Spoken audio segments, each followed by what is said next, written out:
Assalamualaikum warahmatullahi wabarakatuh. Perkenalkan, kami dari kelompok 1 dengan anggota Handal Panggayu Pandu Demokrasi, Muhammad Ihsan Rinjaya, Silaturahma, dan Fuja Dewi Saputri.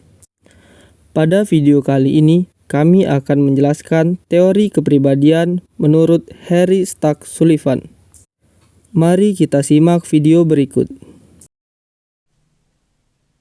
Sullivan lahir pada 21 Februari 1892 di Norwich, New York, Amerika Serikat, dan meninggal pada 14 Januari 1949 di Paris.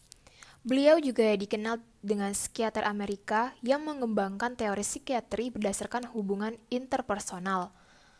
Selain itu juga, Sullivan membuat kontribusi besar untuk psikiatri klinis, terutama psikoterapi dan skizofrenia.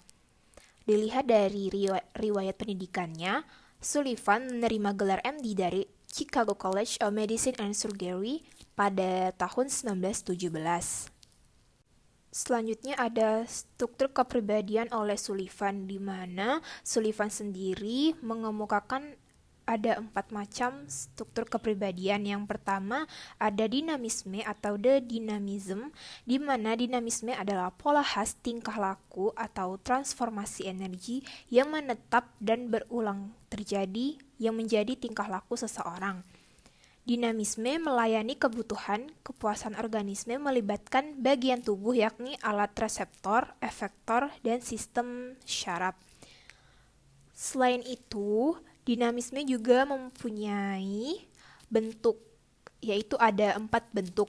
Yang pertama ada dinamisme dengki, yaitu cenderung memusuhi orang atau kelompok orang tertentu. Yang kedua ada dinamisme nafsu, kecenderungan mencari hubungan birahi. Yang ketiga ada dinamisme ketakutan, bisa dilihat contohnya seperti anak yang bersembunyi di belakang ibunya setiap menghadapi orang asing. Yang terakhir ada dinamisme sistem self. Struktur kepribadian yang kedua ada personifikasi atau personification, yaitu suatu gambaran mengenai diri atau orang lain yang dibangun berdasarkan pengalaman yang menimbulkan kepuasan atau kecemasan. Hubungan interpersonal yang memberi kepuasan cenderung membangkitkan image positif. Sebaliknya, yang melibatkan kecemasan membangkitkan image negatif.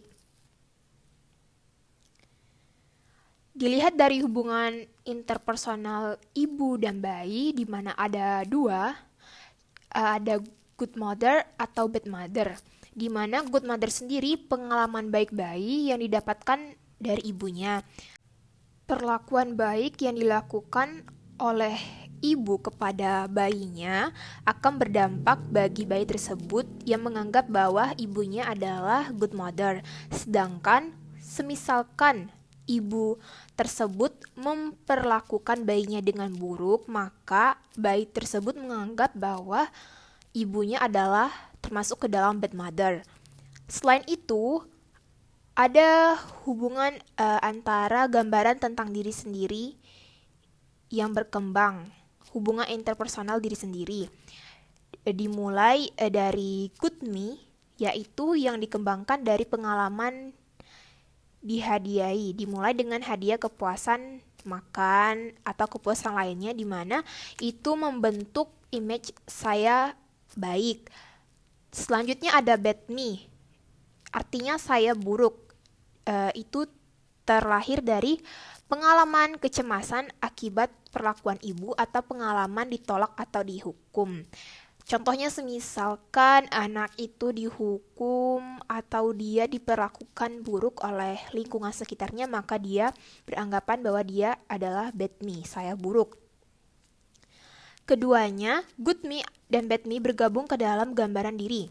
Selanjutnya ada personifikasi diri yang ketiga, yaitu bukan saya, not me, dikembangkan dari pengalaman kecemasan yang sangat seperti kekerasan fisik atau mental. Dari pengalaman tersebut, dia merasa bahwa itu bukan dirinya, karena menakutkan yang didapatkan dari pengalaman dirinya. Lalu lanjut ke struktur kepribadian yang ketiga, yaitu ada sistem self, di mana sistem self merupakan bagian dinamisme yang paling kompleks, suatu pola tingkah laku yang konsisten yang mempertahankan keamanan interpersonal dengan menghindari kecemasan. Ketika sistem self mulai berkembang, orang mulai membentuk gambaran diri atau personifikasi diri yang konsisten. Setiap pengalaman interpersonal yang dipandang bertentangan dengan sistem dirinya berarti mengancam keamanan diri. Dampaknya, orang berusaha mempertahankan diri melawan tegangan interpersonal itu memakai operasi keamanan atau security operation, di mana security operation itu ada bentuknya lagi, yaitu disosiasi, dissociation, inattention, apati, dan pertahanan tidur. Somnolent detachment. Disosiasi adalah mekanisme menolak impuls, keinginan, dan kebutuhan muncul ke kesadaran. Sedangkan inatensi yaitu pengalaman yang mengancam personifikasi diri. Orang dapat berpura-pura tidak merasakannya. Orang memilih mana pengalaman yang akan diperhatikan dan mana yang tidak perlu diperhatikan. Ada kutipan, tidak perlu disibukkan dengan sesuatu yang tidak berguna, semuanya berjalan sebagaimana mestinya. Yang ketiga ada apati dan pertahanan dengan tidur. Mirip dengan inatensi, pada apatis bayi tidak memilih objek mana yang harus diperhatikan, semuanya diserahkan kepada pihak luar. Pada pertahanan tidur, bayi tidak perlu memperhatikan stimulasi yang manapun. Namun bila orang mengabaikan semua stimulasi termasuk hal yang berguna, sistem self menjadi terisolir dari berbagai kepribadian lainnya. Agar sistem self dapat melindungi diri dari kecemasan, informasi yang terseleksi atau diabaikan akan menjadi semakin banyak. Walaupun sistem self berguna untuk mengurangi kecemasan, hal itu juga mempengaruhi kemampuan manusia untuk hidup konstruktif dengan orang lain. Secara umum, semakin berpengalaman orang dengan kecemasan, semakin besar peran sistem diri dan semakin terlepas dari kepribadian itu. Proses kognitif atau kognitif. Proses kognitif atau pengalaman kognitif manusia menurut Sullivan dikelompokkan menjadi 3 macam, yaitu prototaksis atau prototaksis, 2 parataksis atau parataksis, 3 sintaksis atau sintaksis. B. Dinamika kepribadian. Seperti Freud dan Jung, Sullivan memandang kehidupan manusia sebagai sistem energi, di mana perhatian utamanya adalah bagaimana menghilangkan renggangan yang menimbulkan oleh keinginan dan kecemasan. 1. Ketegangan atau tension. Tension adalah potensi untuk bertingkah laku yang disadar atau tidak disadari. Kebutuhan atau needs. Kebutuhan yang mula pertama kalinya adalah tegangan yang muncul akibat ketidakseimbangan biologis di dalam diri individu dan ketidakseimbangan fisikomia antara individu dengan lingkungannya.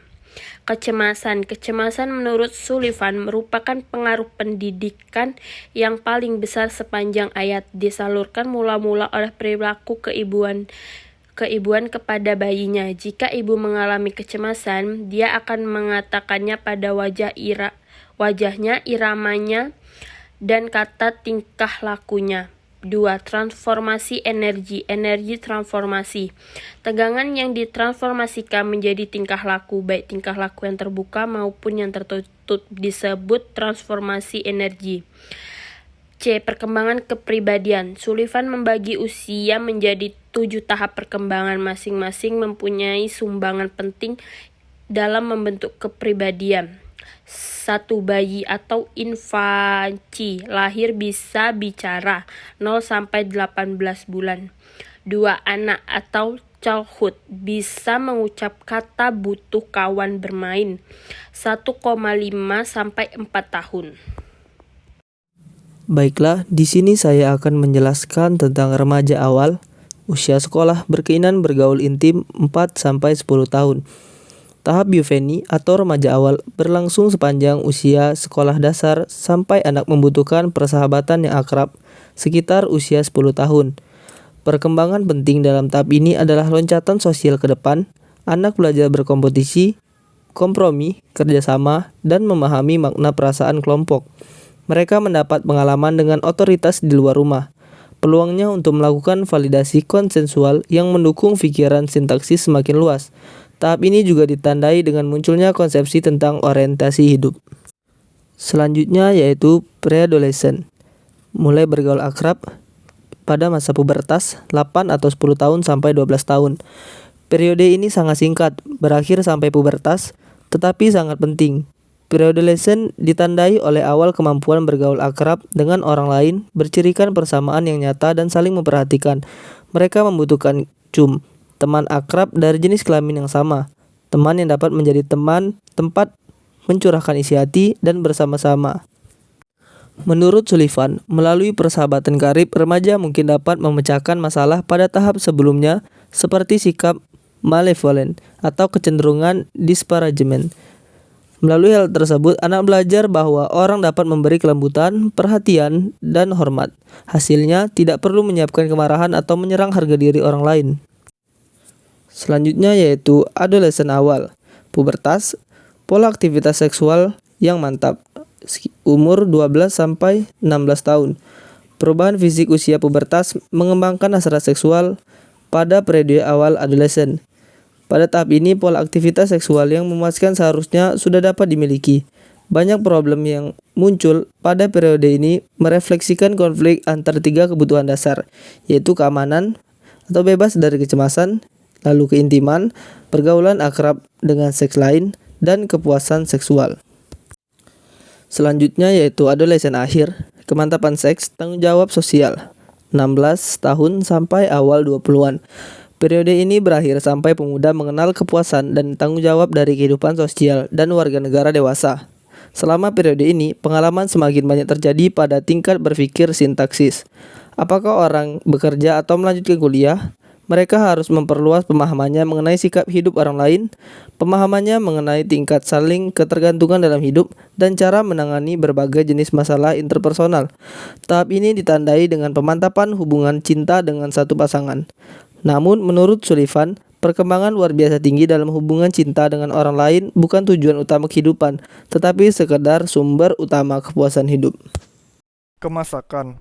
Setiap prestasi penting tahap yang terdahulu akan menjadi bagian penting dari kepribadian masak.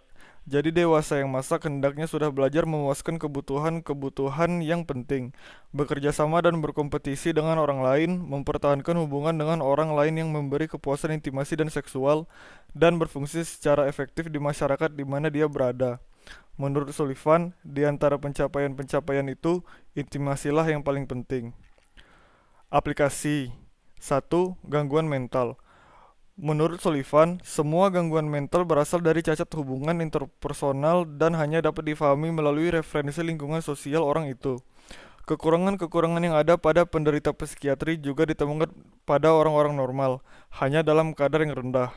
Tidak ada yang unik mengenai gangguan mental, semuanya berasal dari kesulitan hubungan interpersonal yang dihadapi semua orang. Semua orang itu manusia biasa, dan betapapun anehnya seorang klien, dia itu manusia sama halnya dengan psikiatrisnya. Sullivan banyak menangani skizofrenia, yang dia bedakan menjadi 2 kelompok, yakni skizofrenia yang menunjukkan simptom organik dan skizofrenia yang akar masalahnya faktor sosial. Kelompok skizofrenia yang akar masalahnya faktor sosial inilah yang perubahan dan perbaikannya dilakukan melalui interpersonal psikiatri. 2. Psikoterapi. Teori Sullivan menunjuk kesulitan hubungan interpersonal sebagai penyebab gangguan mental, sehingga prosedur terapinya berpusat pada usaha untuk memperbaiki hubungan interrelasi pasien. Untuk memudahkan proses itu, terapis berperan sebagai pengamat partisipan, menjadi bagian dari hubungan interpersonal itu, bergaul tatap muka dengan klien, yang berarti memberi kesempatan kepada mereka untuk memantapkan komunikasi sintaksis dengan orang lain. Ketika psikoterapinya diterapkan di St. Elizabeth Hospital, prosentasi kliennya yang menjadi lebih baik sangat tinggi. Itu membuktikan bahwa psikosis itu bukan semata-mata kelainan fisik, dan hubungan interpersonal dalam kehidupan manusia merupakan unsur utama dari pertumbuhan psikologis. Umumnya, Terapi model Sullivan mula-mula berusaha untuk mengungkap kesulitan klien dalam berhubungan dengan orang lain dan berusaha untuk mengganti motivasi disjungtif dengan motivasi konjungtif. Motivasi konjungtif menyatukan kepribadian dan membuat klien bisa memuaskan kebutuhannya dan meningkatkan perasaan amannya. Untuk mencapai hal itu, klien harus meninggalkan mekanisme keamanan yang dipakainya dalam bergaul dengan orang lain dan menyadari bahwa mereka dapat mencapai kesehatan mental hanya melalui bentuk hubungan yang memenuhi validasi konsensual, bentuk yang disetujui dan diterima bersama atau masyarakat.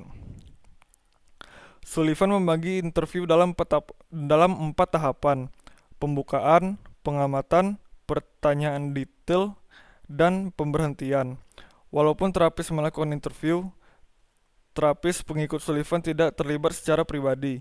Terapis itu tidak menempatkan diri pada taraf yang sama dengan kliennya. Sebaliknya, terapis justru harus meyakinkan klien mengenai kemampuannya sebagai pakar. Dengan kata lain, persahabatan bukan kondisi psikoterapi. Terapis harus dilatih sebagai pakar dalam masalah pengamatan terhadap hubungan interpersonal klien. Sekian yang dapat kelompok kami sampaikan mengenai materi ini. Jika ada salah kata mohon dimaafkan. Kami akhiri, wabillahi taufiq wal hidayah, wassalamualaikum warahmatullahi wabarakatuh.